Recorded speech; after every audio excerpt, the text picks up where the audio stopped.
Good morning, शुभ सकाळ. तर नाश्ता केला आणि मी रेडी झाले कारण की जायचं होतं आज कॉलेजला आणि पप्पा मला आज सोडणार होते.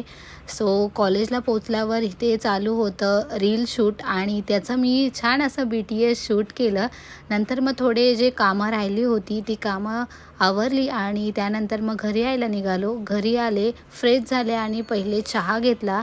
त्यानंतर मग बऱ्याच दिवसापासून क्लोथ्स अरेंज करायचे होते ते केले आणि आम्ही निघालो होतो आज सत्यनारायणाच्या पूजेसाठी. तिथे पोचलो आणि त्यानंतर मग दर्शन घेतलं आणि नंतर आम्ही गेलो होतो न्यूली मॅरिड कपलला कॉंग्रॅच्युलेशन करायला.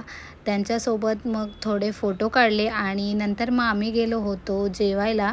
जेवून घेतलं आणि इकडे बघते तर छान असं भजन चालू होतं आणि त्यानंतर मग मी दादासोबत थोडे फोटो काढले आणि त्यानंतर मग गप्पा केल्या आणि नंतर मग गेलो होतो आम्ही काकीकडे. भेटला होता कैवल्य, त्याला हाय केलं. That's it. भेटूया नेक्स्ट ब्लॉगमध्ये. बाय.